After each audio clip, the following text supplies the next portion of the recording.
The network over here is behaving erratic, but I believe you can connect now and you can see me and you can also hear me.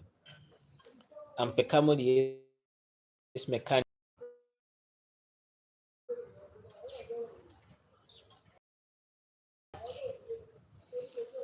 How network is going to cooperate well today. I've brought a very interesting topic your way today, and I hope you will be able to relate well with what the question is trying to ask. Okay, so straight to the point. Can you drive, say, drive for, let's say, oh, sorry, that's very short.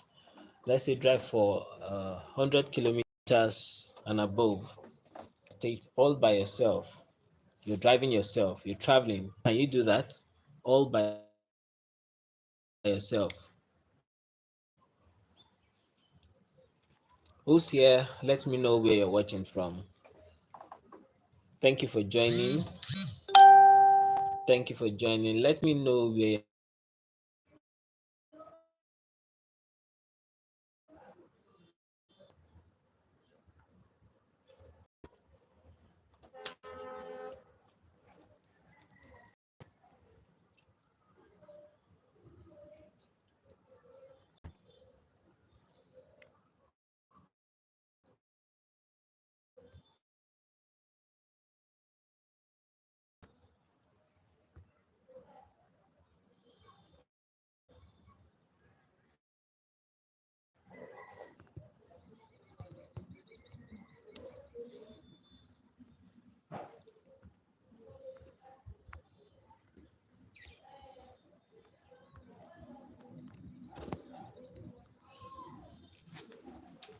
Thank you for joining. Where are you watching from? Thank you for joining.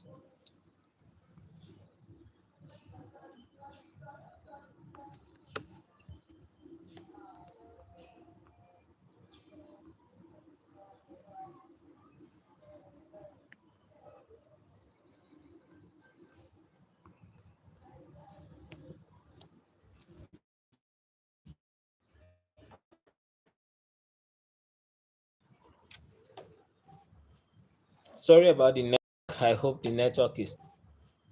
Sorry about the network. I hope the network is still going to cooperate well. So, can you travel alone by yourself on an interstate? Can you do that? Yes, where are you watching from? What's your name? Where are you watching from? It's Pekamo the Haze Mechanic. Hi, thank you for joining my live stream. Where are you watching from? Where are you watching from? Hello, it's Pekamo the Haze Mechanic. Let me know where you're watching. Yes, where are you watching from?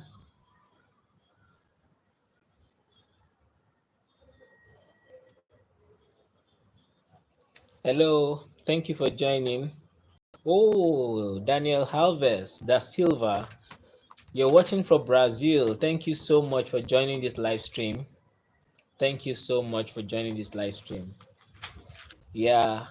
So I was asking, can you drive all by yourself on the highway, say driving on an interstate? Can you drive all by yourself? Have you done that before? Can you do it? Thank you, Daniel, for joining. Please double tap your screen to like this live stream and consider subscribing to this channel. Thank you. Thank you for joining. Thank you all for joining. Please let's know where you're watching from. Daniel Alves da Silva is watching from Brazil. Hello, hello, hello. Thank you for joining. Kindly double tap your screen to like this live stream. Consider subscribing. So tell me, can you drive all by yourself on the highway? Can you?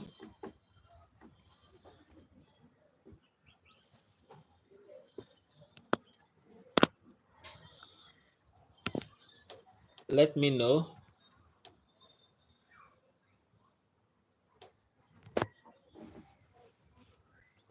Daniel, are you still there? Can you drive all by yourself on the highway? Do you enjoy doing it? Firstly, can you do it? And secondly, do you enjoy doing it? How does it feel?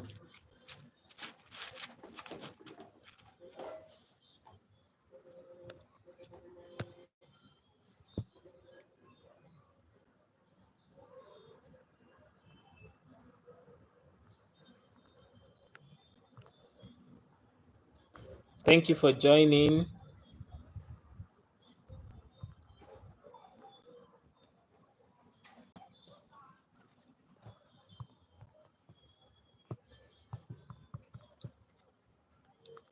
I see you. Thank you so much for joining.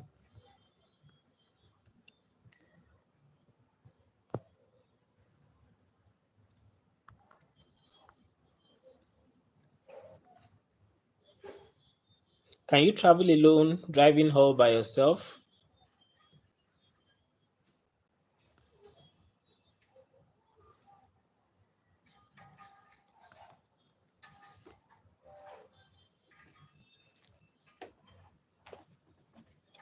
Have you done it before?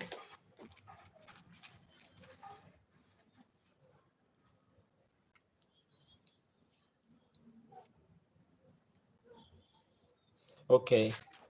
Let me try and see if I can recollect the very first time I drove on the highway all by myself. Okay, well, the first time I drove on the highway was not all by myself. Thank you for joining this live stream. Please double tap your screen to like this live stream and consider subscribing. Please subscribe to my channel. Yeah, I would love it if you subscribe to my channel. That way, you're supporting me and you help me be able to bring more wonderful content your way. Thank you for joining. Thank you. Thank you. Please, where are you watching from? Where are you watching from? Double tap your screen to like this live stream. So I asked a question: can you travel alone driving all by yourself? I mean, on an interstate. Have you done it before? Can you do it?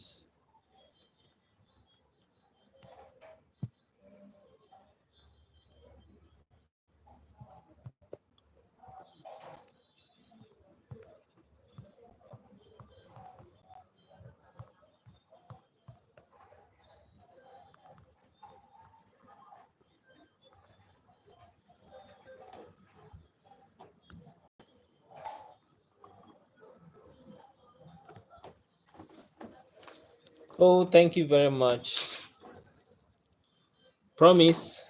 Thank you very much. Promise watching from River State. Yes, River State, Nigeria. Oh, wow. Bros, hello, area. How my people them? Wow, that's lovely. Promise, thank you. Thank you very much. Yeah, I'm live streaming from Ibadan, Nigeria. Thank you so much for watching. I am Pekamo, the Ace Mechanic. Thank you.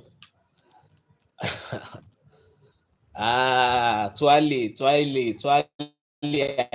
I salute, I salute. Make I bring my hand come down. If you no type, I no go bring my hand come down. Oh. Make this hand come down. Onyibe Chitachi. Am I right with my pronunciation? Onyibe Chitachi. Oh, thank you, promise. Now I can bring my hand down. Thank you. Chairman Chita, how far now? I guess you're watching from Nigeria. Can you confirm that? So I was asking a question earlier. I need to see what your answers look like. Can you travel alone driving all by yourself on an interstate? I remembered, oh, Onyibe Chetachi. Cheta, thank you very much. Thank you very much. Bros them. Hello. Oh, okay. So Cheta is saying that he can drive alone all by himself. How was the experience the first time you drove all by yourself?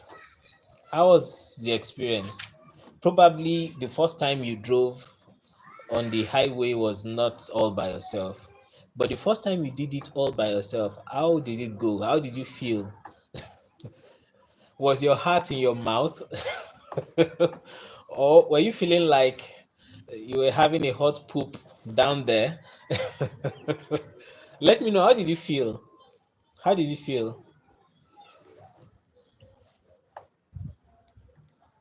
Fortunately for me, the first time I drove all alone, I guess will have been maybe the second or the third time I'm driving on the interstate.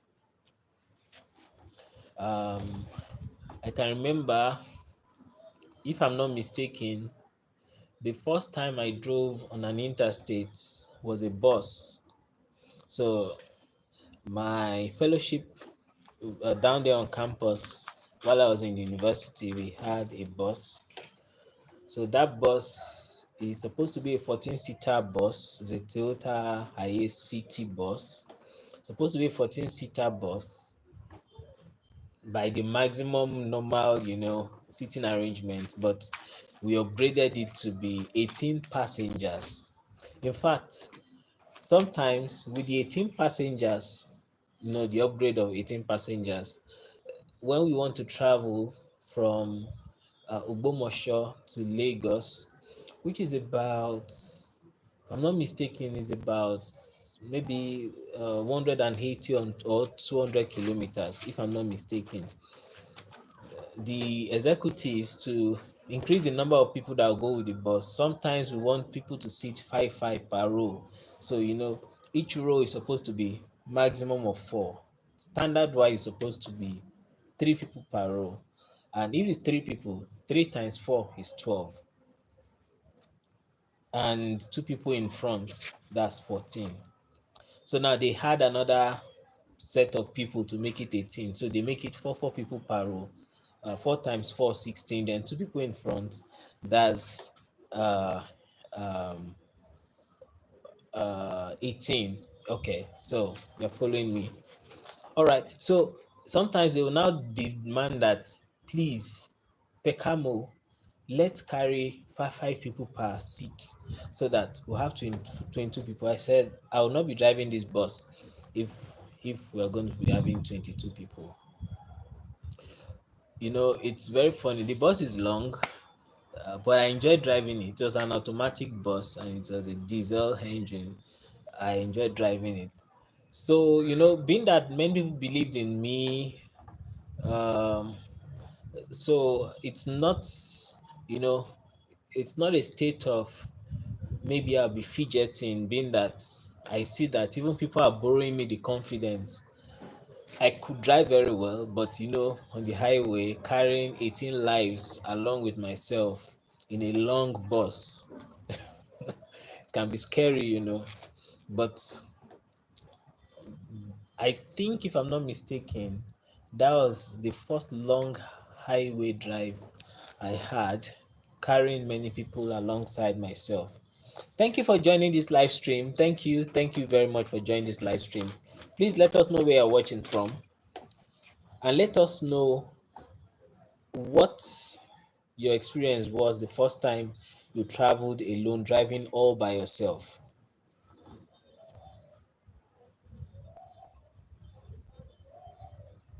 Chita, are you still there? Chitamo, are you still there?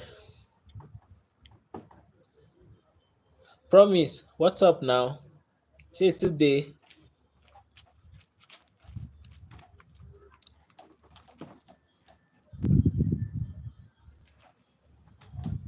Okay, why hanging on that first question?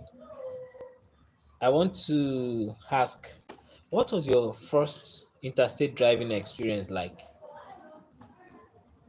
What did you feel like? Whether you were driving alone or not. What did your first interstate driving feel like?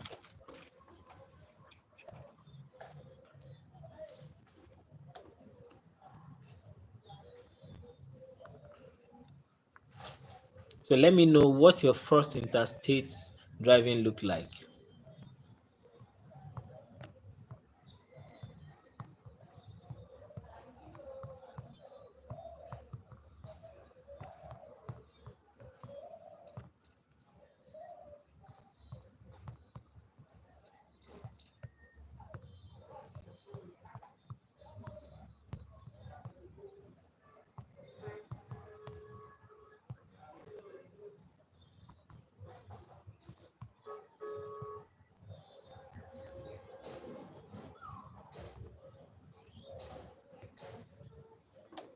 So tell me, what did your first interstate driving feel like? Let me know.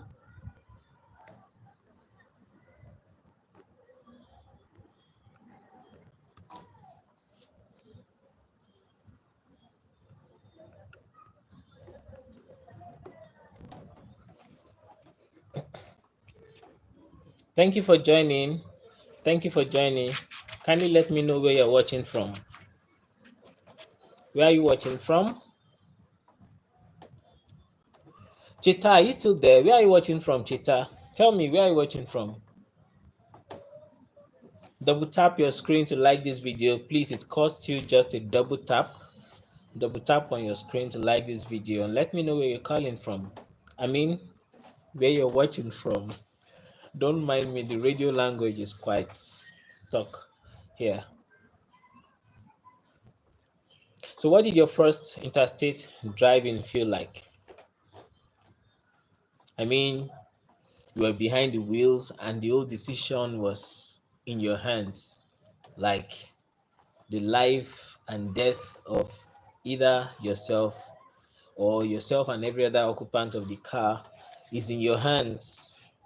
It's kind of fun that nobody can dictate to me when I'm driving.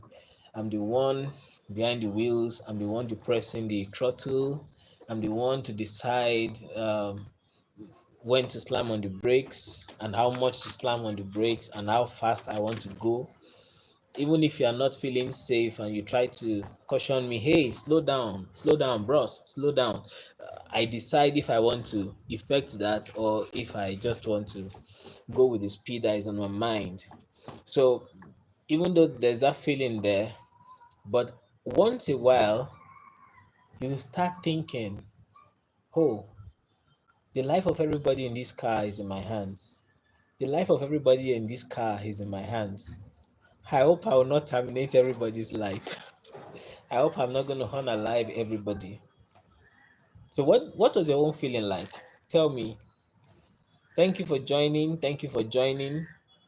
Let me know where you're watching from. Cheta, let me know now. Where are you watching from? Thank you. Hello. Bonjour. Hello. Where are you watching from?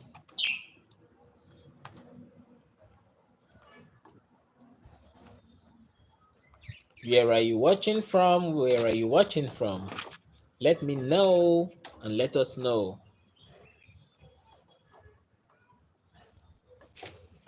In the early days of my driving, it's kind of funny. Not really very funny, but looking at it in retrospect now, it's very funny. You know, when you get to that emotionally high, feeling and you're driving with such a level of confidence, let me highlight some scenarios. So you're driving, the road is good. In the beginning, when I started driving by myself, it wasn't my car, it was my dad's. So, um, for some other people, driving their dad's car, leaves them out of the responsibility of taking care of the car. But in my own kind of case, I think my case is peculiar, probably is similar to some other people's case. In my own case, you have to be very careful because anything that gets damaged, you are the cause for it. You could have avoided it. You're going to be blamed for it. That's how it was in my own situation. So I try to drive with utmost care. It's also very funny when you're driving your folks, like you're driving your family on interstate, even sometimes, even when not interstate, and you get a lot of verbal, you know, you like say guiding or command, slow down, stop for that bike. No, don't go yet. Okay, you can overtake now. No, no, no, no, no, no, no, no. Don't overtake. Why are you driving too slow? Why are you driving too fast? No, no, no, no, no. Come on, be careful, be careful, be careful. You're gonna get yelled at. And you're the one behind the wheels. And you just keep wondering, when is this thing gonna stop? When is it going to stop? I can remember very clearly that the frustration of such a scenario that happened repeatedly, like I have listed to you now. Please let's know where you're watching from. Thank you for joining the Haze Mechanic. Let's know where you're watching from. Where are you watching from? Let's know where you're watching from. Thank you for joining this live stream. I'd like to know where you're watching from. Double tap on your screen to like this video. Please double tap on your screen to like this video. I want to know where you're watching from. Okay, so the frustration. Oh, hi. Unfortunately, I cannot read your name. Thank you for joining this live stream. Can you help me type it out with, will I say, the Greek-based kind of alphabet, like the A, B, C, D, E, F, G? Can you help me type it out? Okay, I think I see a letter E, a capital letter E, and I see a kind of font looking like a Chinese font, something like that. But E, how are you, E? Kindly double tap on your screen to like this video. Oh, Timo. Timo is your name. Timo, thank you so much for joining my live stream. Thank you so much. I am Pekamo the Ace Mechanic. Where are you watching from, Timo? Is it Timo or Timo? Well, there's no way you can write the pronunciation. Thank you so much, Timo, for joining my live stream. Where are you watching from? Where you're watching from can suggest what it's going to sound like, whether it is Timo or Timo or Timo. Korea. Korea. Ah, Komomita. Komomita. Uh, well, I think I learned Komomita. I don't know if I'm right, but I know we used to hear it in Korean films. Komomita. Uh, Anyang Sa Layo or something like that. Okay, I'm streaming from Ibadan. Ibadan is in Nigeria. Is one of the largest towns or city in Nigeria. Of course, I believe you know Nigeria. Nigeria is in West Africa. Nigeria is the most populous black nation on earth. Well, I didn't expect you to clap for me on that, but thank you so much for joining. Timo, can you let me know what did your first interstate driving experience feel like when you got behind the wheels to drive from one city to another, or from one state or province to another? But I am not very certain about the demarcations within the nation of Korea. So, can you let me know what did your first interstate driving experience feel like? Timo says, okay. So let us know, what did it feel like the very first time you were driving interstate? Now, I'm not talking about when you were doing your first street driving. I'm not talking about when you were maybe driving to the grocery store for the first time. I'm not talking about where you were driving to maybe to the nearby cafe or whatever. I'm talking about when you were driving from one province to another, from one state to another, or from one distant town to another. How did it feel like you being behind the wheels? What was the experience like? Was it your car? Were you alone? Were you with your family? Were you with your friends? Or were you with your boss? Or were you with a policeman? How did it feel like? Timo, I'm waiting on you for answers. Would you like to share with us? Please share with us. Thank you for watching. Thank you for watching. Kindly double tap on your screen to like this video.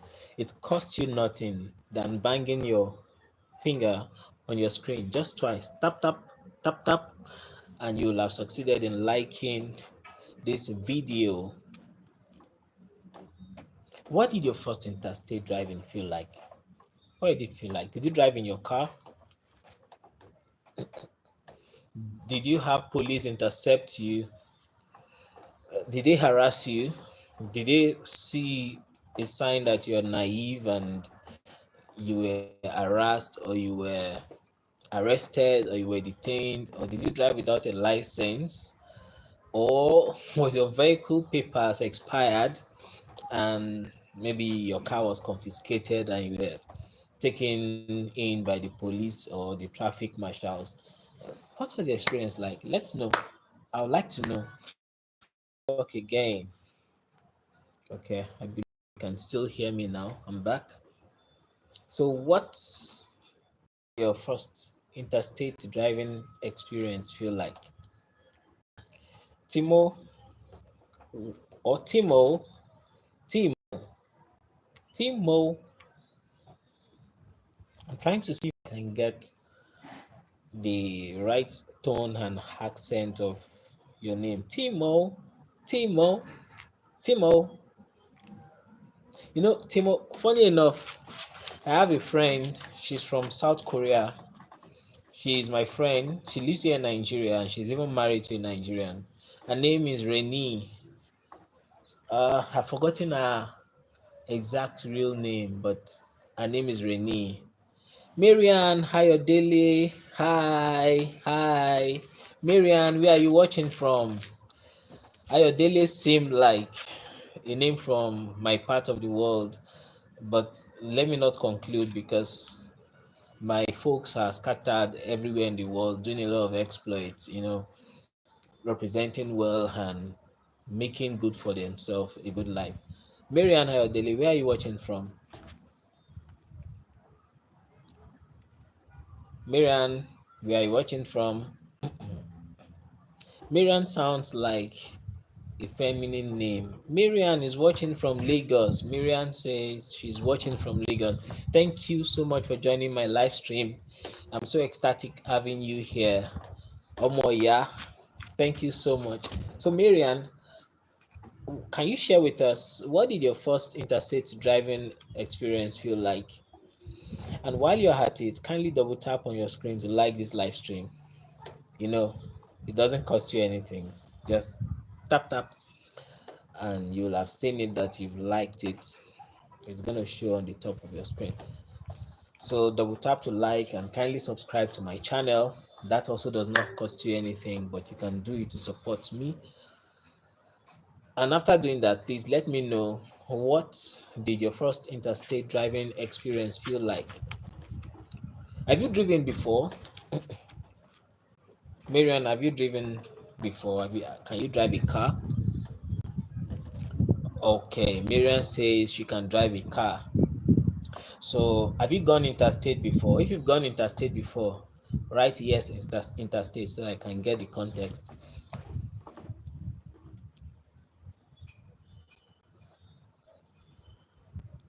Okay, you know, I can remember the first day when I was driving interstate and I saw an accident scene. I mean, there's a way the scene looks or seem to be organized. You know, there are some scenes that are organized that you will know that the accident happened just 2 seconds before you got to that scene. Oh, Marian can drive. That's lovely. So Marian is sabi mash carbon be that too.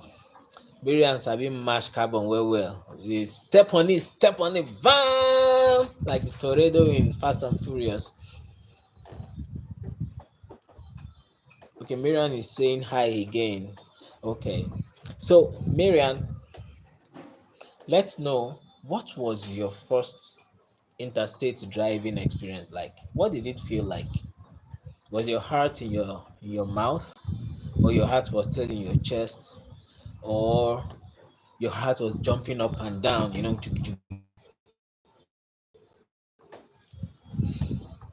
Thank you for liking this live stream. Kindly consider subscribing. Please subscribe on my channel. Subscribe, please subscribe. That's another way of supporting me. Thank you very much.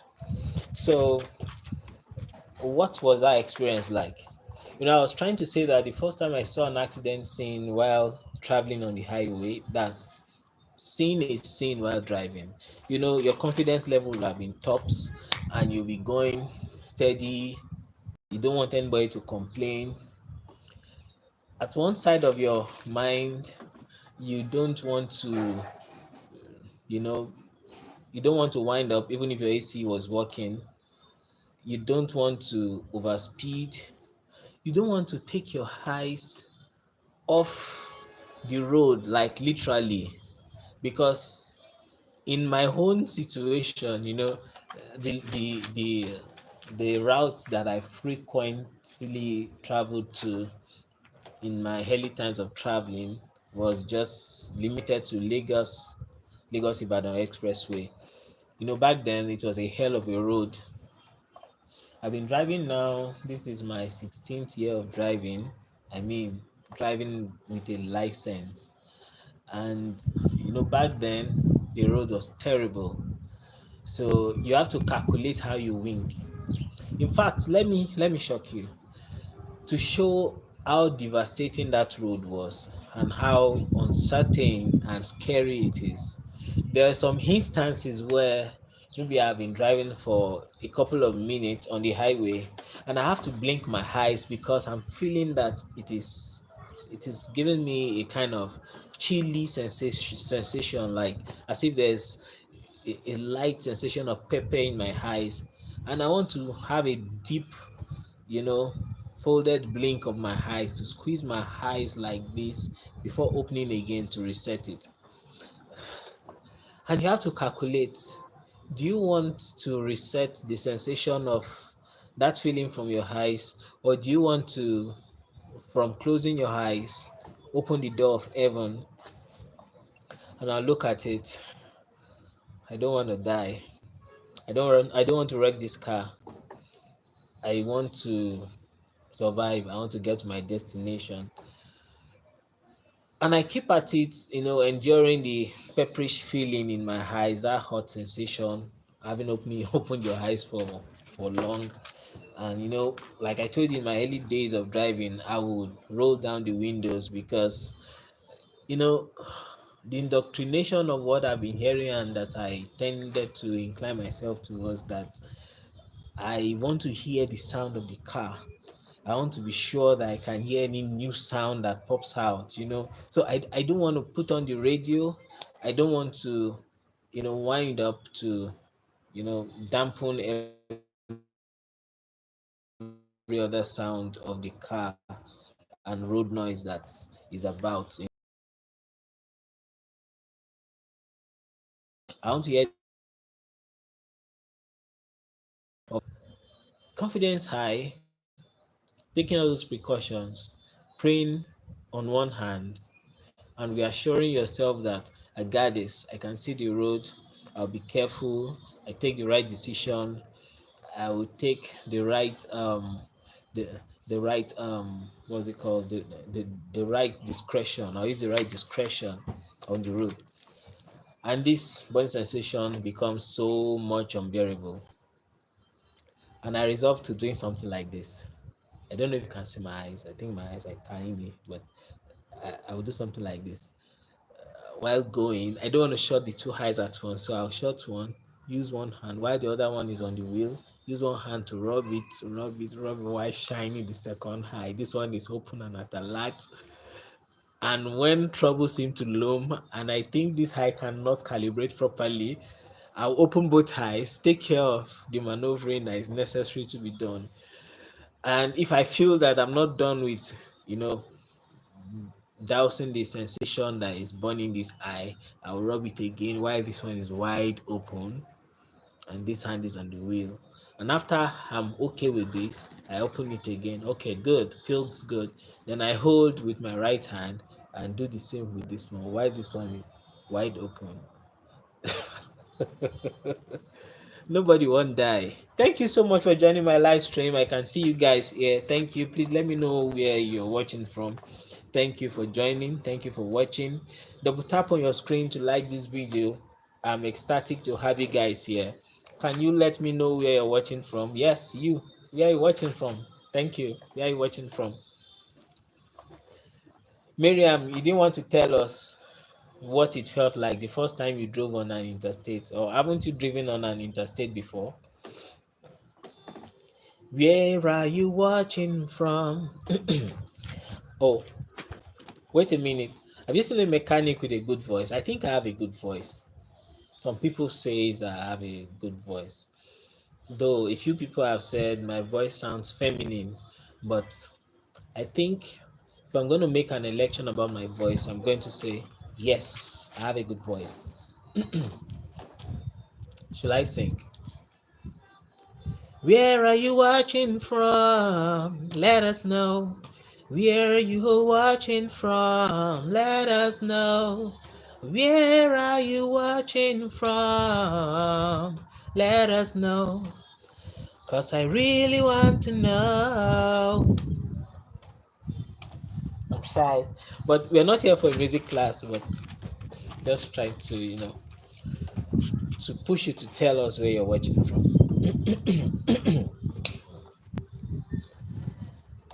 Maybe I should sing it again. Where are you watching from? Let us know. Where are you watching from? Let us know. Where are you watching from? 'Cause I really want to know. Who is there? I want to know. Where are you watching from? Where are you watching from? Where are you watching from?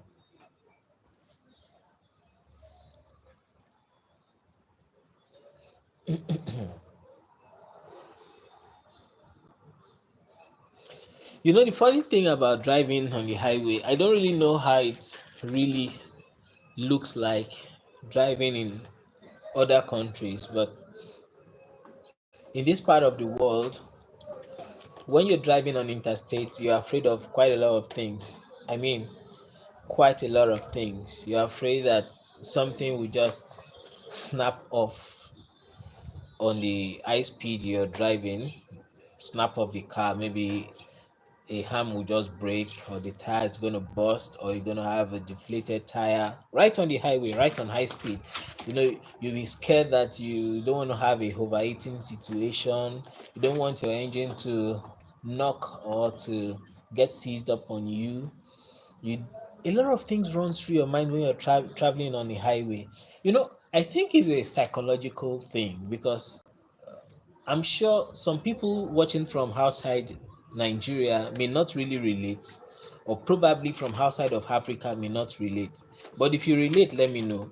You see, in this part of the world, it is considered that it requires a special grace for you to travel on an interstate compared to traveling within your state, within your township, traveling 30 kilometers, 40 kilometers within your town is considered different compared to when traveling on the highway.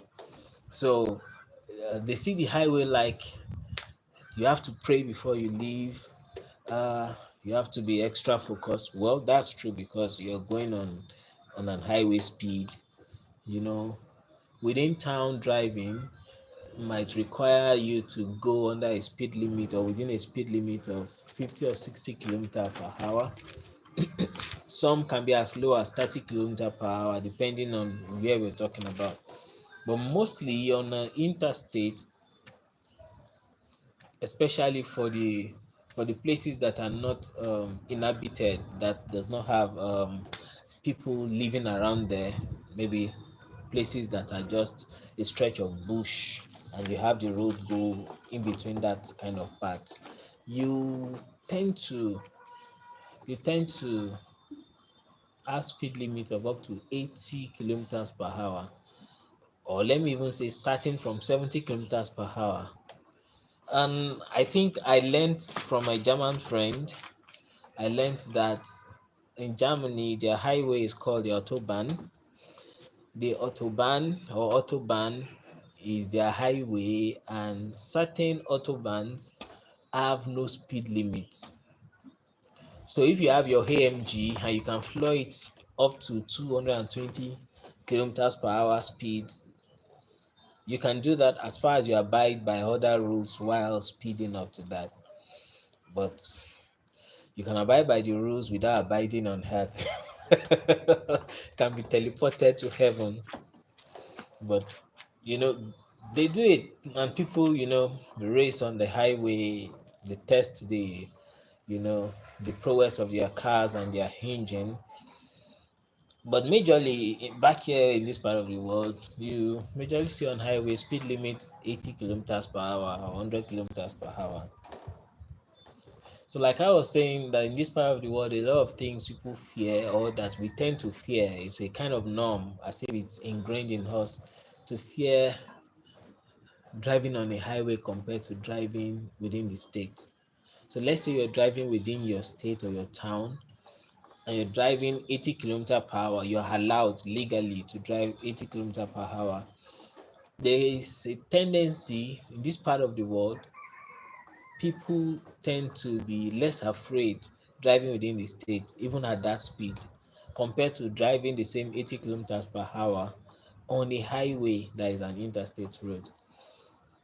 So I was just bringing that to let you see some of the basis for, you know, an extraordinary kind of fear when driving in this part of the world, or maybe it's obtainable everywhere in the world. I don't know, but you can tell me. So you fear for a lot of things. You fear maybe the car is gonna break down. You fear maybe you're just gonna run into a pothole. You fear maybe a bird can just fly approaching you and smack on your windscreen. That's very dangerous on a high speed. Don't, if you can maneuver safely to avoid a flying bird on a high speed, please do, because it's likely going to shatter on your screen. And if you're even lucky that it didn't shatter your screen, your windscreen, then it might splatter blood on the windscreen and you might be having an impaired, or not impaired, an obstructed vision for a second or for a while until you figure out whether you have to stick out your head from the driver's door or driver's window to see what's ahead of you, or whether I want to use the wiper washer to wipe it. There's something I want to tell you. Um, it's very profound. When you're traveling or when you're driving, it's not only when you're traveling, and maybe a bird egg drops. It rarely happens, but it sometimes happens. The bird flying and drops an egg rather, and coincidentally, or as we say here, maybe as a village, people orchestrated it so well that it had to fall on your windshield, only your windshield, not the roof of your car, not on the floor, not by your side, on your windshield. Those in the rural areas who are likened to be your root clan or your kinsmen, have been believed, sometimes evidentially, to be wicked people, and they can cast a spell on you, or they can jazz you to be unfortunate, to have bad thing coming up on you. That, you are the one that makes it and move to the city, and our children is still in the village, cutting coconuts. So your car will be destroyed. You will lose your leg. It happens. It happens, but it's not in all cases that it's village people. So if that egg falls on your windshield and you're driving, please and please, if at least you can still manage to see through the places where the splatter of the egg is not obstructing for you to see, manage to a safe location where you can comfortably park and wash it. If that egg drops on your screen, splatters the yolk and the albumin all across your screen, and you made a mistake of deploying your wiper washer fluid, or even just the wiper washer, or I mean, even if it's just the wiper that you deployed, you run a risk. I mean, a risk of blurring your vision. I've heard of it that it happens to the degree that some people, mischievous people, wicked people, have heard it before that it happens that they will throw an egg on your windscreen so that when you try to wipe it, it smudges the whole of your screen and you can't see well and you have to pack. Probably you don't even know where it came from. You might think it's bird poop or something. And you try to wipe it off with your wiper or with your wiper washer fluid alongside your wiper, and it smudges everywhere. You see that you've lost access to seeing what's happening on the road. You'll be forced to park, and by the time you pull over or negotiate your way to the shoulder of the road, those guys will just come out and they will rob you or they will kidnap you or whatever. So some mischievous people will do that. So just pay attention to that. Okay, thank you for joining. Thank you. Thank you. Who do we have here?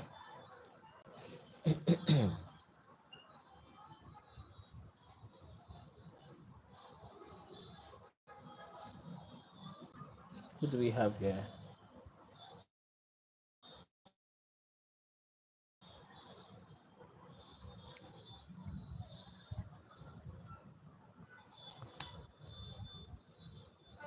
Daniel Halves. Are you still there? Daniel?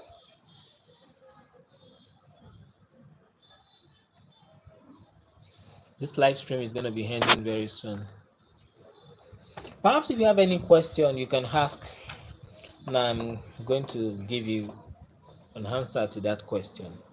Yeah. Provided I know it, definitely I'm going to give you an answer to that question. Marianne, are you still there?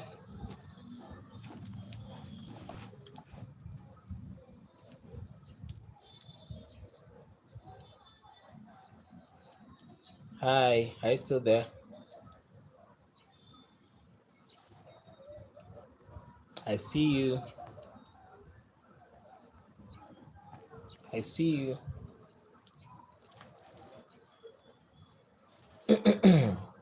What are you doing?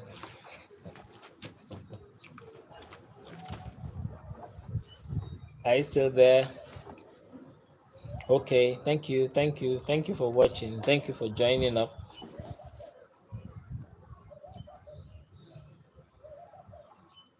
Thank you for joining up. It's good to have you here.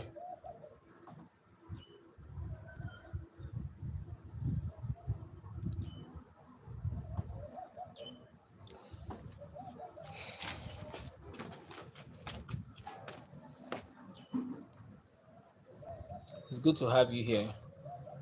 Thank you for joining. Thank you for joining. It's good to have you here. It's good to have you here. Okay, now I want to talk about those things that could happen when you're driving, maybe city driving or highway driving. Those things that can happen and what you can do if it happens. Let me start from a deflated tire. So if you have a deflated tire on a highway, now it depends on which of the tires got deflated.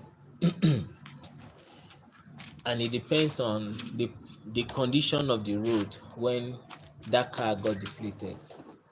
Okay, maybe I should take it together. Deflated tire and and busted tire. If your tire gets deflated or gets busted while on high speed on the highway, thank you for joining. Thank you for joining my live stream.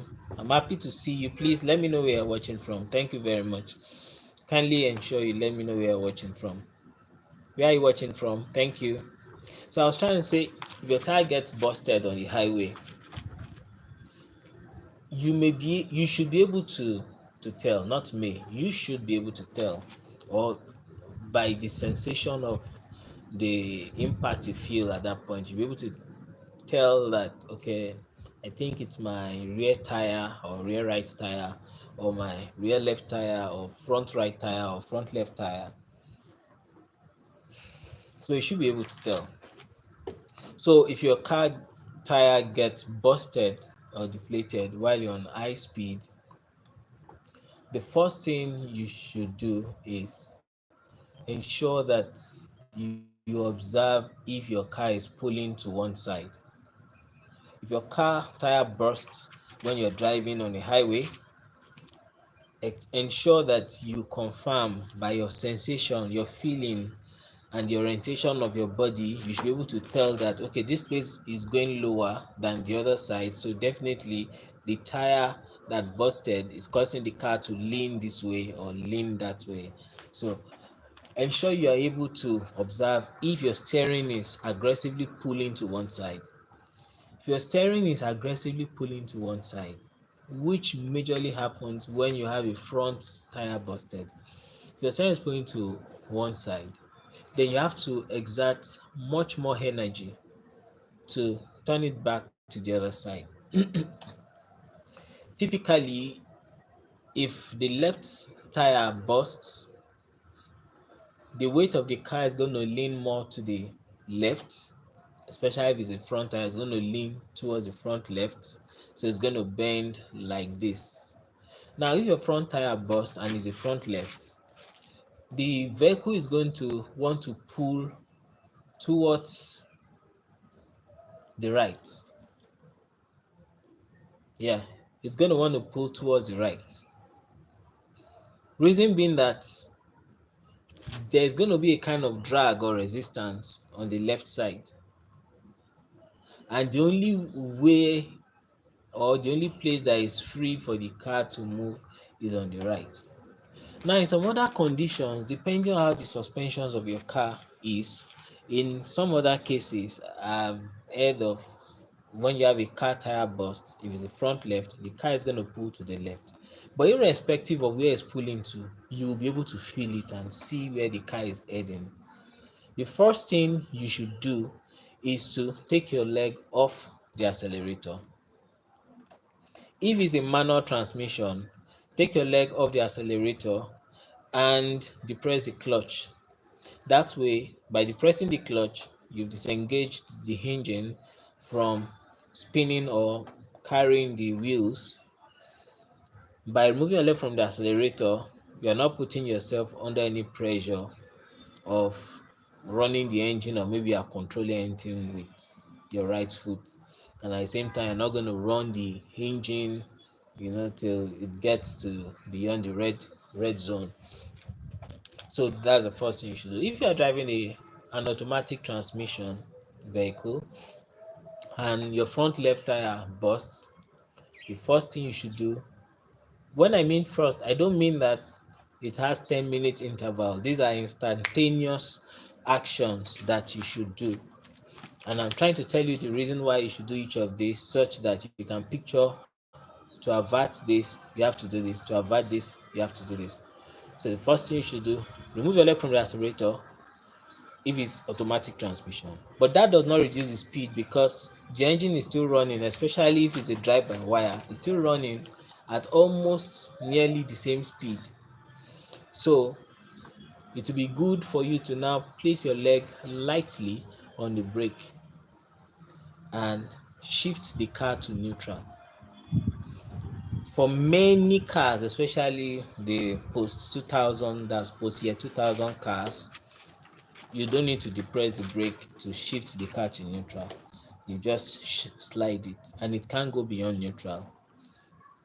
If you want it to go beyond neutral, you have to depress the brake to let it go beyond neutral. So if you are driving a post year 2000 car and the tire bursts, the first thing you want to do is put the transmission shift to neutral. You just slide it in, it's going to enter there. Make sure you remove your leg from the accelerator and shift it away from drive to neutral. That is to start the deceleration of the car.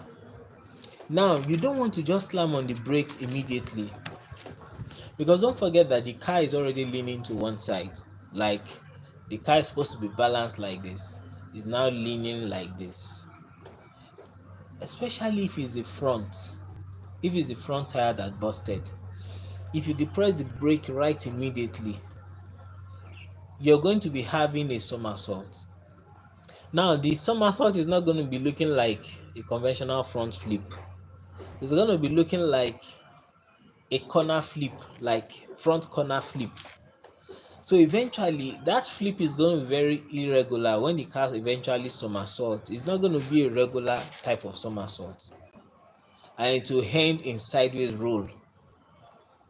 In most of the times, when you have such, the car is going to be totaled, and people are going to lose their life, because majorly people will enter into shock because of that. Repeated shock and trauma, the brake shuts down because of a level of frightening that people have not experienced before get into their system, and they can't handle such.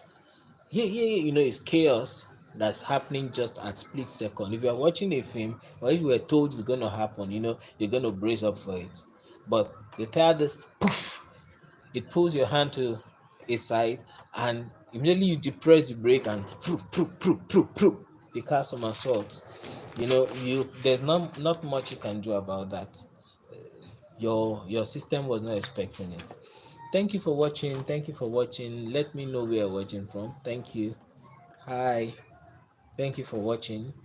Please double tap your screen to like. Double tap your screen to like. Thank you. Thank you. Thank you. So that's the second procedure, which I was saying. You start depressing on your brake gradually.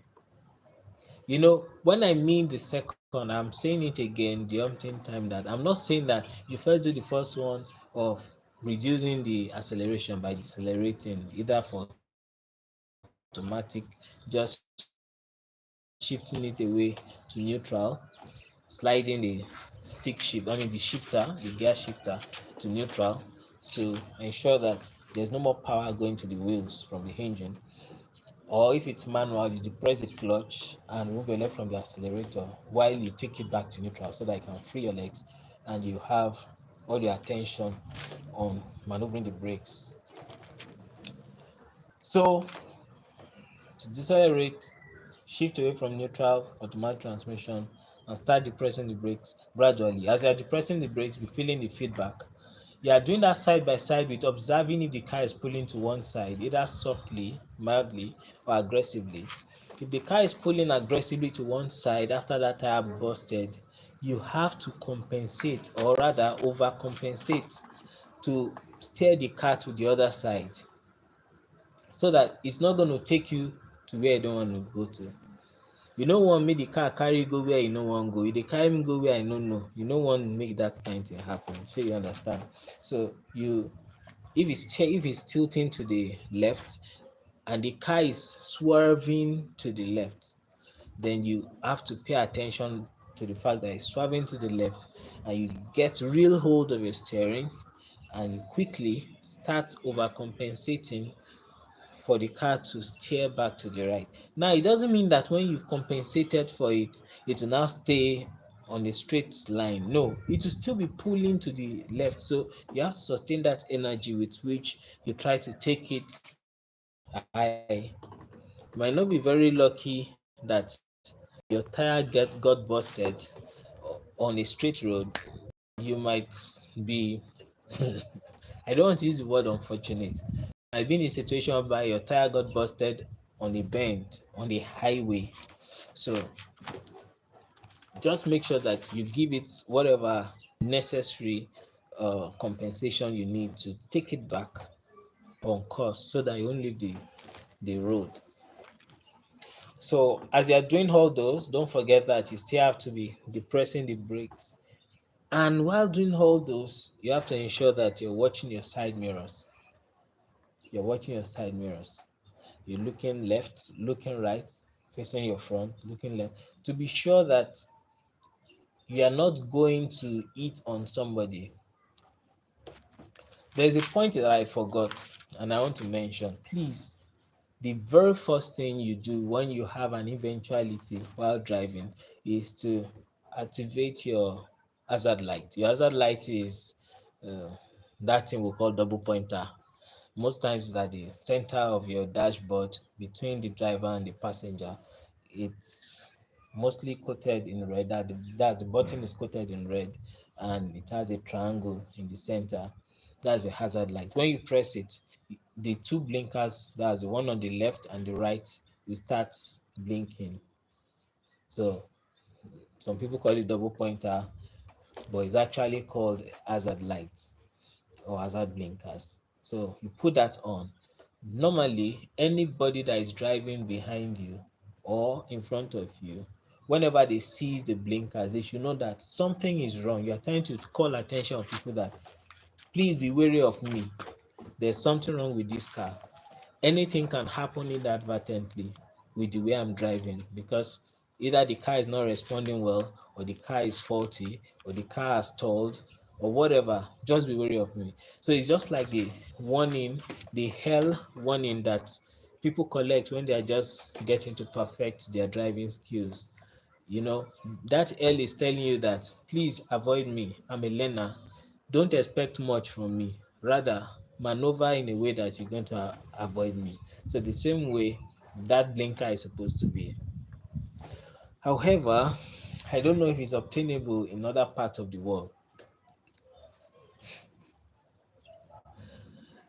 In this part of the world, we use the hazard light to indicate that I'm in a convoy. So if you have five vehicles going together, maybe to the same place, or maybe a VIP is going and their vehicles has five vehicles in their fleet. I mean, their fleet has five vehicles.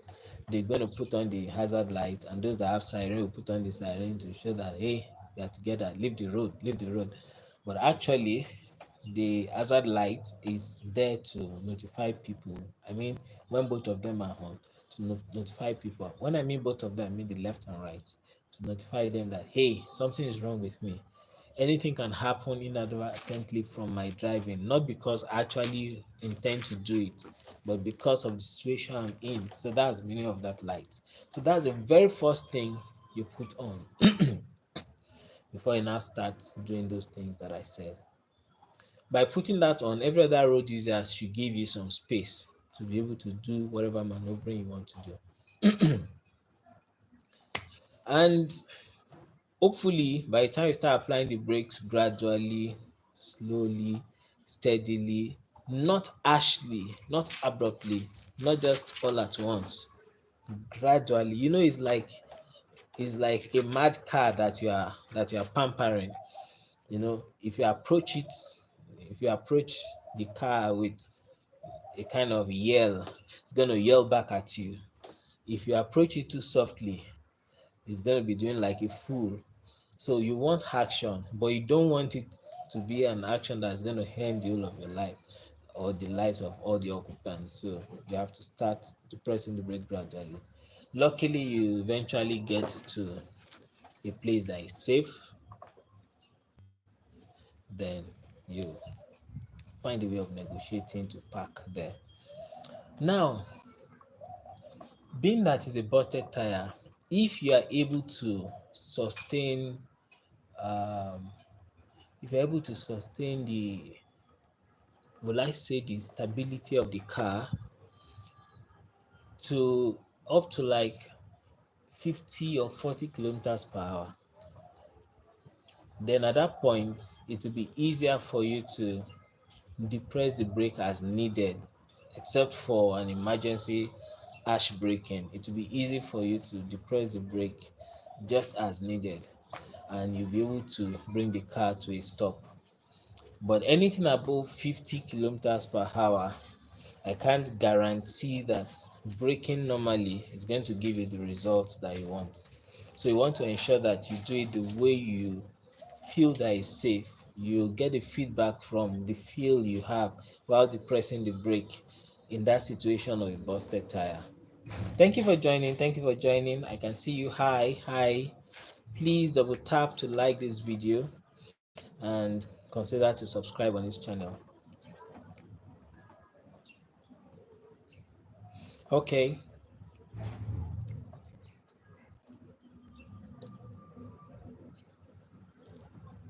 Another thing you should know is that if your tire gets busted, like we said, in on a highway, there's a tendency that before you eventually put the car to a stop, there's a tendency that the face of the car that has the tread, the traction tread, that face with which it steps on the floor, the face might have eventually peeled off, as if you are peeling off a toilet roll.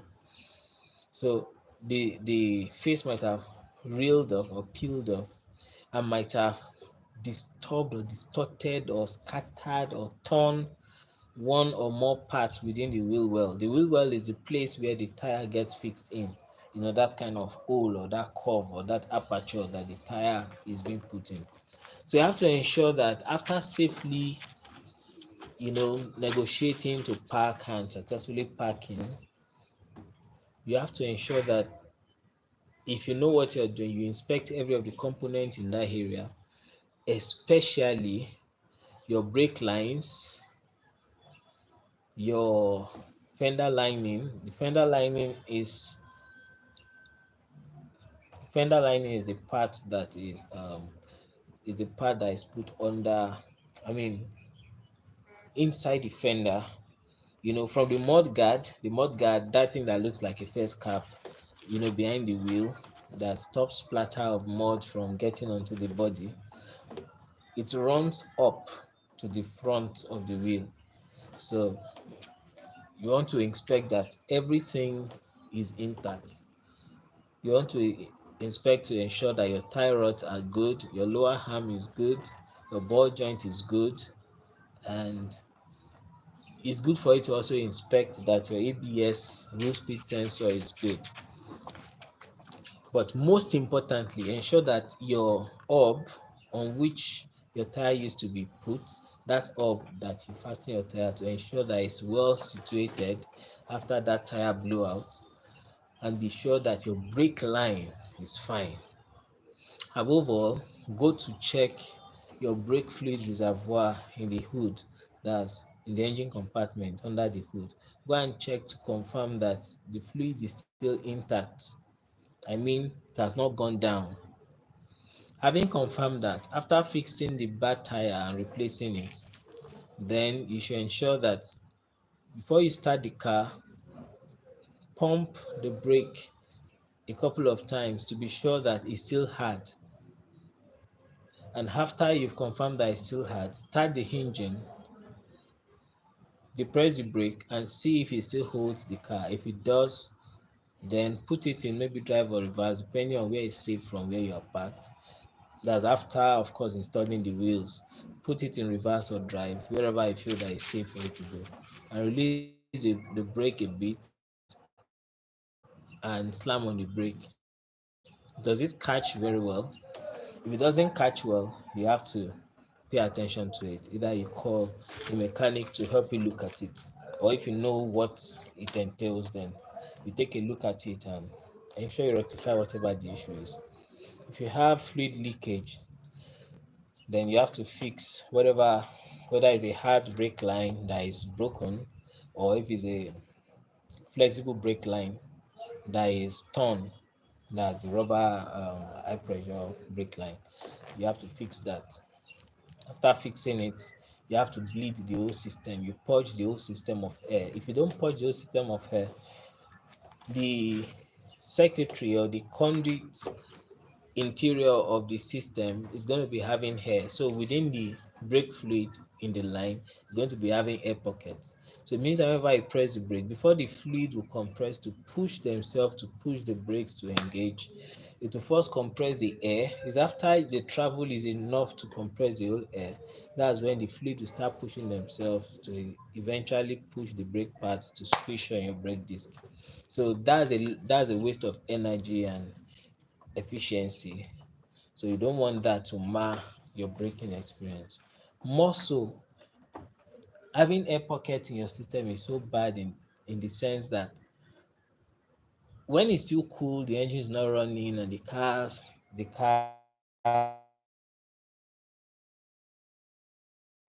wheel might be minimal. But as the engine gets cool, the fluid will start pushing. When the air pocket becomes larger because of from the wheels or the engine, a travel that's supposed to squash air pockets as much as this from here to here will require to squash from here to like here. So the whole of the effective braking you'll be having is just going to be maybe between here and here. So you can see that almost maybe 80% of your braking efficiency will have been lost by the time the car is hot or the brake lines are hot. Where are you watching from? I can see you. Thank you very much for joining. Where are you watching from? I'm Pekamo, the Ace Mechanic. We're talking car matters here. So this is gist with the Ace Mechanic.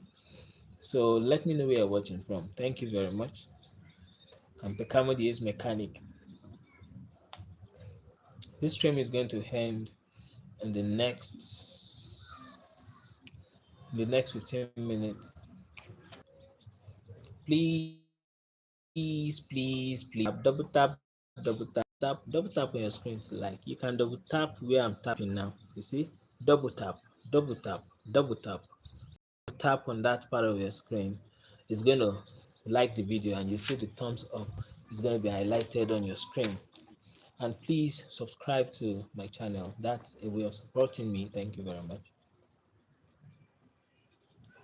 So let's know where you're watching from. Thank you.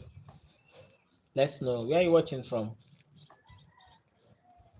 Thank you. Where are you watching from?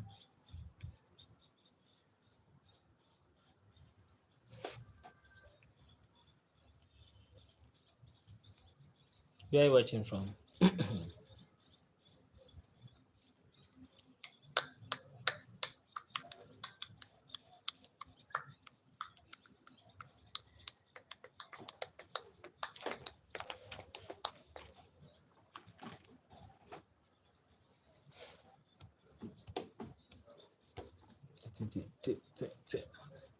Where are you watching from? Thank you.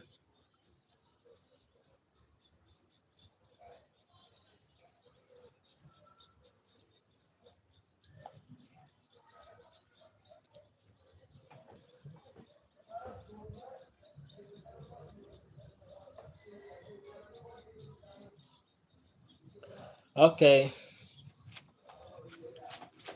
Let me run down on this.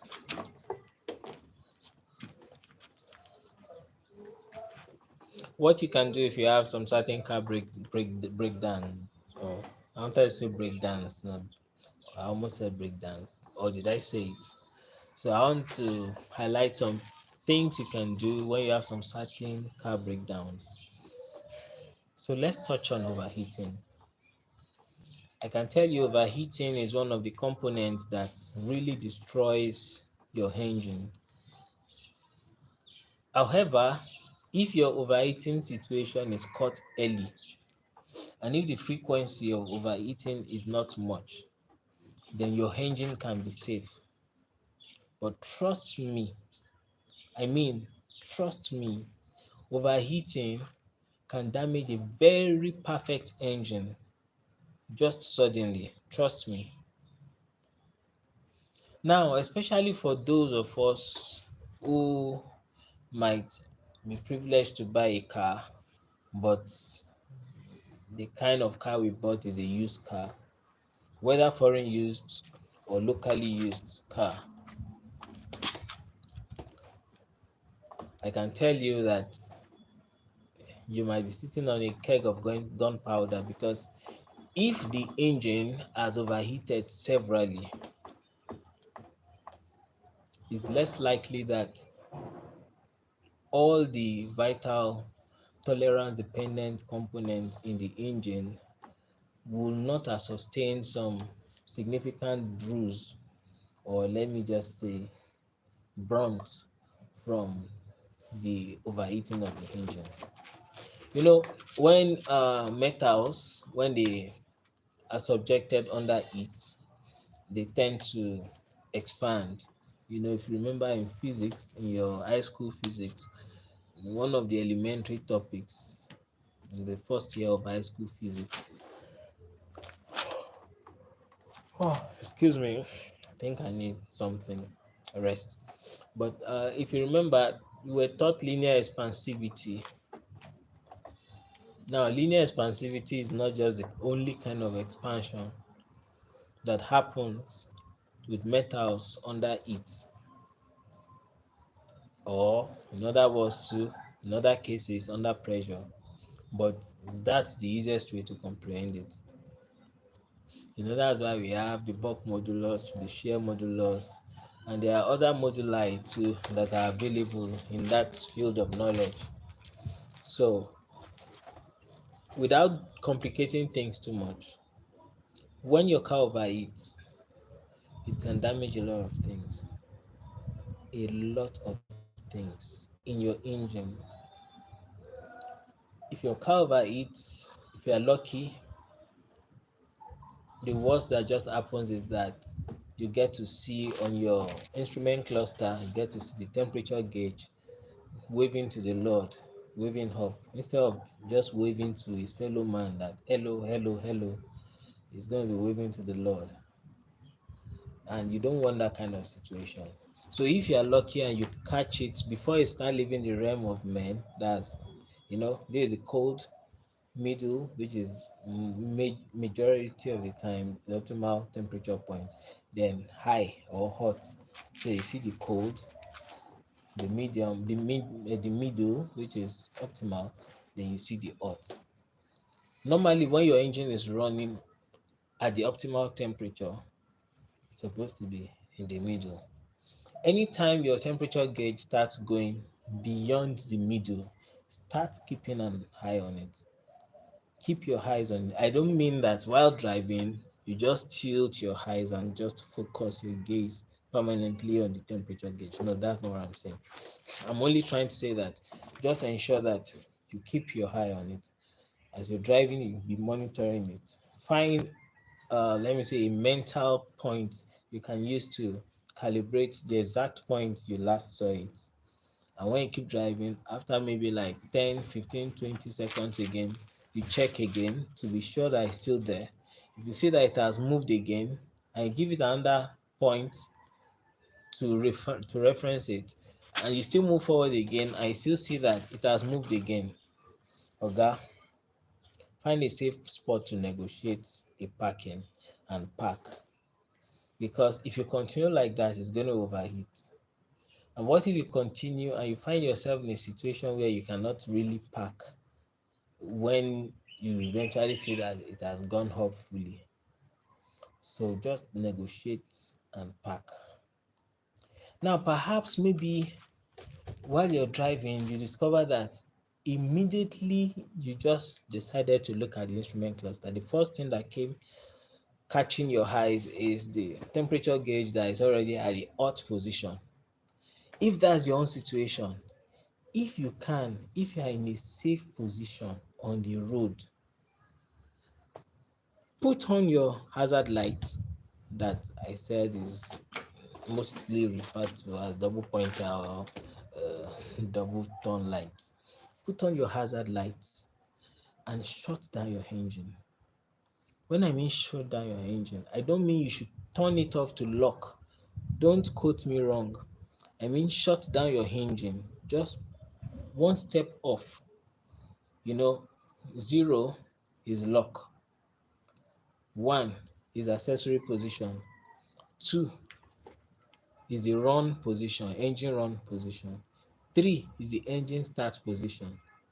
So now the engine starts when you take it all the way to three. You release it, it remains at two, which is the engine run position.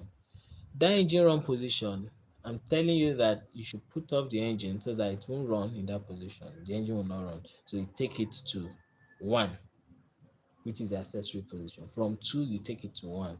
That way the engine is off. And your steering is not going to lock. Perhaps you need to negotiate. Mind you, by the time you turn off your engine, your brakes are going to be hard because it's the engine that is supplying the vacuum pressure, the negative pressure that is help sucking the brake booster to suck in the pedal to give you a brake assist. might be a bit technical for you to understand. If you need understanding on that, or if you want to ask a question on the context, I can guide you that, but that will be on request, whether here or wherever. But it's the engine, the bottom line is the engine that gives your brake pedal further assist, that makes the brake soft when the engine is on. But now, if the engine is off, your brakes will only be soft for a while if it's good. Maybe maximum, it's going to be soft for three presses. That is, press it one, press it two, press it three. After that two or three presses, your brake is going to be hard because there's no vacuum stored to help you in the pulling of your engine. So you don't want to be in that situation. So that's why I'm telling you that if it eventually happens, you'll be armed with the knowledge that your brakes is gonna be your brakes is gonna be um, hard. Now it means that your brakes will not work if you press it the same way you used to press it, but you need to press harder. By harder, I mean that you have to squash your legs on the brake pads while backing up your butt or your back on the backrest. So you have to really squash on it. Peradventure, if your seat is not well fastened, or if your seat was put there like the seat of a classroom, like you just put a seat like a dining table seat, you're in trouble because you're going to knock yourself over and roll to the back if you try to put such a force on the brakes, and you find yourself trying to support yourself with steering wheels, which will eventually mean that you might lose balance of wherever you're steering to. So but I'm just telling you ahead of time. But if you can, without shutting the engine, find a way after confirming that there's no car obstructing where you want to negotiate to. Find a way of negotiating to a safe shoulder of the road and shut your engine immediately. You don't put your engine off immediately. One of these few things are going to happen. One is either your engine is going to seize up and will not free up. Two, your radiator, like that's your radiator tank, the plastic on your radiator, which the hoses go into, is likely going to burst apart. Three, your radiator or coolant hoses might burst. You lose coolant and you won't be able to contain coolant, and the car will not be able to work without overheating. Mind you, there's a primary source of the overheating already, which you might not have known. So you don't want to be in that situation. That's why you should take good care of your car. But you know, most times or sometimes you can't be too careful. What will happen is still gonna happen. So if you have an overheating situation, make sure that you pull over safely as fast as you can. You shut the engine. Now, that place where you are parked, try to ensure that you are safe there. If you are not safe there, then maybe you wait for like 10 minutes. Make sure the car did not shut off on you. Then you can wait for like 10 minutes. If your car overheated, you pull off safely to the side of the road. You wait for like 10 minutes. Then you can start the car and move it to the closest safer place. By then, the needle on the instrument cluster indicating for temperature gauge will have gone down. So when you get to that safe place, leave the car off. I mean the engine and everything off for 45 minutes to 1 hour, depending on the temperature of the day. If the weather is very cool, I mean very cool, then maybe 40 minutes will be okay. But if the weather is hot, at least you wait for 1 hour. After waiting for 1 hour, open the before then you open the hood to reveal the engine compartment so that you can have more exchange of air to exchange heat out of the body of the engine. So, like I was saying, after about that 1 hour, pull out a dipstick. You check to confirm to see if water has mixed with oil. If water has mixed with oil, it's going to look like milkshake. So, you pull out your engine oil dipstick and check. If the oil is still fresh, then you are safe in one area, that your engine has not compromised its lubrication. Now, after that 1 hour, you open that radiator cover, the coolant cover, or the coolant cap, and you add water. You make sure you add water till it gets filled.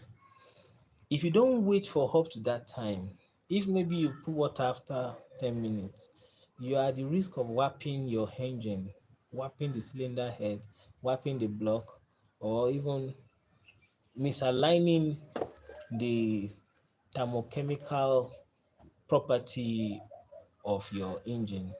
And by that, you're going to be burning or flattening out the head gasket. The head gasket is the high pressure seal that is between the engine block and the cylinder head. So if you eventually successfully burn that gasket, then I'm sorry, you're going to be in for a serious engine overhaul. So it means that you are less likely to leave that place that day with your car. The least is leaving the next day, and that's if you have a mechanic around that is willing and able to do the work. And in most cases, if you have to resign to that fate, leaving your car with people you don't know, except they are people of integrity, your car engine will never remain the same, or that engine might eventually not be usable. So the best thing is you want to avoid anything that is going to make your car to be at the risk of being overheated. So if you have a fan that is not working well or that works if you have your coolant or your radiator that is leaking from somewhere, fix it as soon as you can. You don't want to risk having a overheating situation. That way, you are less likely going to have that overheating situation. So after topping off the water, finally, whether you are seeing a sign of water in the oil by pulling out of the check, and you'll be sure that on the second observation, you'll be sure that the water is not continuously just going down as they are topping it off, is going down, and it's like the bottom is like a bottomless pit where the water can never satiate the radiator. So if you're in that situation, it's likely the water is leaking out externally or internally. Externally, it's going to leak on the ground eventually. Internally, it's going to be leaking into another chamber where it's not supposed to be welcomed. And that's in both of the cases it poses danger and it's going to demobilize you. So after you've topped off the water and the water is filled completely, you can leave the cap open, but don't forget that you have to close the cap. Thank you for watching. Please let me know where you're watching from. Thank you for watching. So after you've topped off the water after the overheating saga and waiting for 1 hour, then you can start your engine. This is the moment of truth. If you are very lucky, your engine is going to start right away. It's going to run well. It's not going to misfire. It's not going to show any issue. If you are not very lucky, it's going to start, it's going to run, but it will have some hiccups or you start hearing some noises that were not there before. More often than not, if you don't let the car quit on you, if you don't let the engine stall and freeze up on you, you are less likely going to have any issue. So you just have to wait for that 1 hour, top of the water. Avoid using cold water to top. Most of the time we want the car to cool down immediately. I'll just go and get a bag of water or a set of bottles of water, a pack or packs of bottled water that is cold, so that's going to accelerate the cooling and ditch out the overheating very soon. No, you're going to be affecting your engine because it was getting hot gradually till eventually got expanded. Now, it's expected to cool gradually so that it can contract gradually. Now, something that expanded gradually because the heat was applied gradually, if you contract it at once, it's going to crack, it's going to break. So you don't want to do that by just bringing a temperature down at once. And that's why I must say Driving your car in a pool, what I mean by pool, like a flooded road, driving your car when you know that your engine is overheating, you can see it on the temperature indicator, on the temperature gauge that is indicating that you have an overheating situation. It's very risky because the water pooled on that road that is splattering on that engine is not at that engine temperature and will be rapidly bringing the temperature of the engine down. Hence, it's going to warp that side of the engine or even crack it without eating anything, just by eating cold water when the engine is overheating. So you have to pay attention to these things. So if you are very lucky and your car starts and runs well after you fill up the water after about an hour,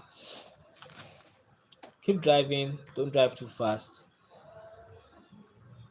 Don't Our advice, don't make another trip if you are close to maybe your home. Don't go another place you decided or you intend going. Go home straight if your home is the shortest distance from where you are. Park the car, do every other thing you want to do. The next day, when you're less busy or long before you're going to work, come out, start the car, observe the running of the engine. If everything runs well, then most likely you can take it to work. If all things play out well, you go to work and you have no issue while driving to the work, then you're safe, you are privileged, you're blessed. Then while coming back, you can observe again whether you see or sense anything that is unusual. If nothing, then most likely you don't have any significant damage from the overheating situation. So I believe these tips are going to help.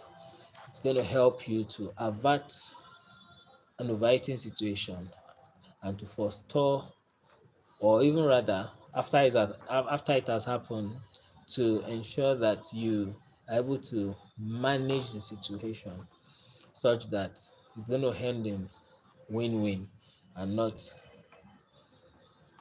lose-lose. Or maybe better put in context, it's going to be lose-win. You lost to overheating, but you won your engine, and it's not going to be losing to overheating and losing the entire engine. Wow, we are almost at the 1 hour 40 minute mark, and this live stream is going to stop right now. Oh, special ability, thank you very much. You joined in when this live stream was going to end. Thank you very much for joining. Special ability says just checking in. Thank you for joining in. Thank you very much. Thank you very much. We are already rounding up. I hope you had a nice day, special ability. How is your family?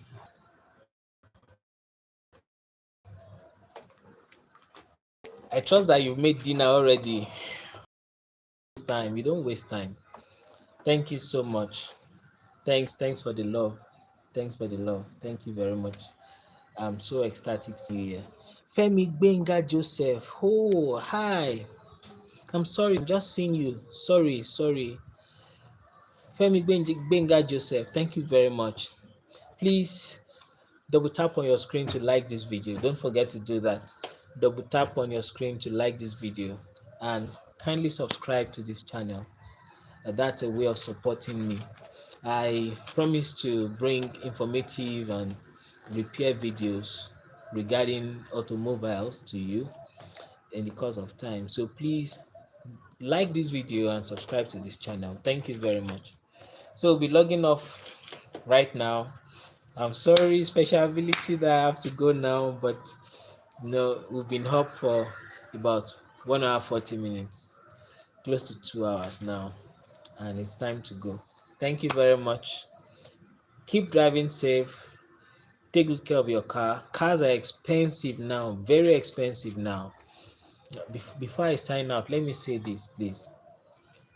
If you have a car or you have 10 cars, except if you know that you have the capability of buying, if one gets spoiled, you have the capability of buying 100 to replace. If you have any car that you are using and that is useful to you, ensure that you take good care of it.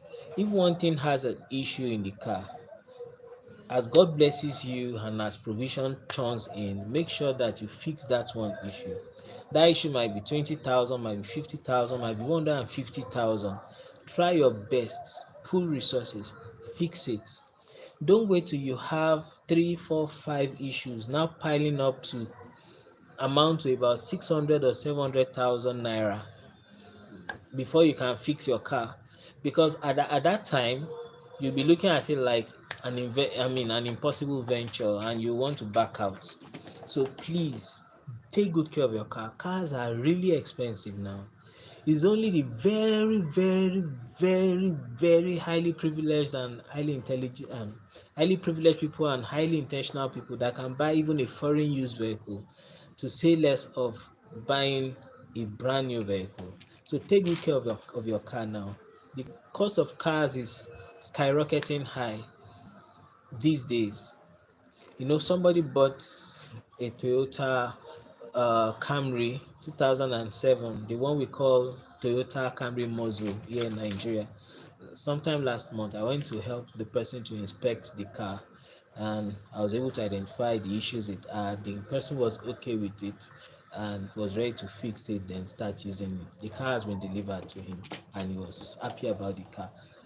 That car was bought based on relationship and everything with the dealer. That car was bought 7 million naira. He spent over 500,000 fixing one thing or the other that needs to be fixed to put the car in good condition, the seats, the steering rack, and some other things. I believe that when the owner bought that Camry, before he's selling it to this my client that bought it, I believe he wouldn't bought it for more than maybe 2.5 million or 3 million, and now he's selling for 7 million. So please take good care of your car, because before you can buy another one, if that one packs up or if it becomes an outright write off, you know what it's going to take before you can even get a decent 5 million naira that you don't have any other thing you want to do with it. So please take good care. Take good care of your cars. Take good care of your cars. And if maybe you are the type that likes changing cars every 2 years, 3 years, yes, it's possible. But make sure you do your best to, if possible, buy the one you want to buy first, or secure it by word of mouth or verbal agreement or written agreement that you are buying it tomorrow, and get the seller get the buyer of your own existing car, so that you can sell that one and immediately buy the other one. If you wait an interval of 1 or 2 weeks before you go and buy your new car after selling your outgoing car, you might be stranded without being able to have another car, except you go and buy a car that is lesser than what you love or what you were using before. So thank you very much for joining. I believe you've learned a couple of things or the other on this channel, this live stream this evening. Thank you very much. I'm happy to see all of you. Special ability. God bless you. Much love. Uh, Femi Benga Joseph, thank you very much for joining. Marian Hayodele, thank you for joining. Um, Timo from Korea, thank you for joining. Onyibe Chetachi, Mr. Cheta, thank you for joining. Mr. Promise, thank you so much for joining. Mr. Daniel Halvers, thank you so much for joining. And all of our AI viewers, thank you so much for joining. And our silent viewers, those who viewed, who joined but did not comment, thank you, gracias. Until next video, I'm Pekamo the Ace Mechanic. Stay safe.